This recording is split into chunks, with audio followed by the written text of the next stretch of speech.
السلام عليكم ورحمة الله تعالى وبركاته. الحباب ديالي، مرحبا بكم معايا في هذا الفيديو.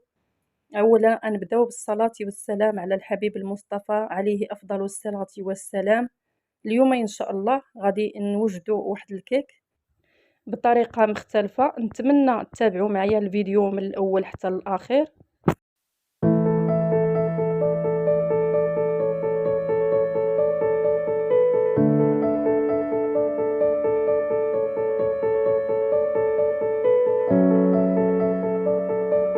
اول خطوه غنديرو ان شاء الله، غادي نديرو واحد البرمه، غنديرو فيها واحد المعلقه ديال القهوه ونخليوها تغلي تبدا توجد على ما نصايبو الكيك ديالنا ان شاء الله.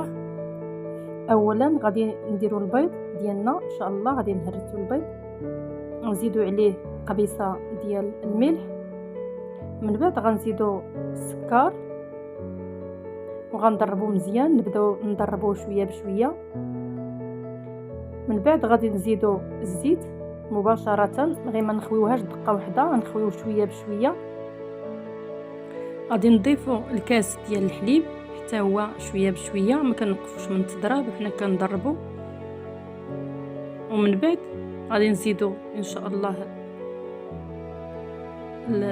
الفاني. انا نسيت الصراحه، كان عليا نديرو في الاول، انا نسيت ما درتوش، يعني حتى هو كنضيفوه. كنزيدو معلقه كبيره ديال الكاكاو او الشوكولاط المر او الكاكاو المر عفوا. من بعد غنزيدو الدقيق حتى هو دقه، ما كنديروش مره واحده، يعني غير بشويه بشويه، وحنا كنضربو غير بشويه بشويه. وفي الاخير كنزيدو الخميره الكيماويه، والدقيق كيكون على حسب الخليط. وفي الاخير ما نساوش نديرو معلقه كبيره ديال الخل حتى كيتجنس لينا الخليط، كيكون القوام ديالو يعني ما خفيفش وما ثقيلش، يعني كيكون القوام ديال الكيك العادي. صافي، يعني كنجيبوا المول ديالنا ان شاء الله، كيكون كندهنوه غير بالزبده، ما كنحتاجوش نديرو فيه الطحين اولا الدقيق، يعني غير كندهنوه غير بالزبده صافي. وكنخويو فيه الخليط ديالنا. ومن بعد غادي ناخذوا الكسكاس نحطوا فيه المول اللي درنا فيه الكيك، وغنحطوه فوق البرمه، غنغطيوه بواحد المنديل باش ما يدوش الهواء، باش يلقى الكيك فين غيجي طالع، وغنغطيوه. من بعد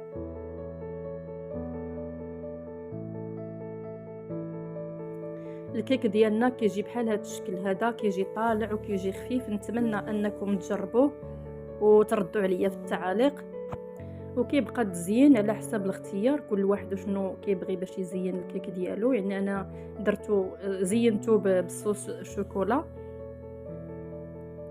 وصلنا الى نهايه الفيديو، نتمنى انه ينال اعجابكم، ولا عجبكم ما تنسوش لي لايك، واللي ما مشتركش في القناه يشترك ويضغط على زر الجرس باش يوصلكم كل جديد. والى اللقاء الى فيديو قادم.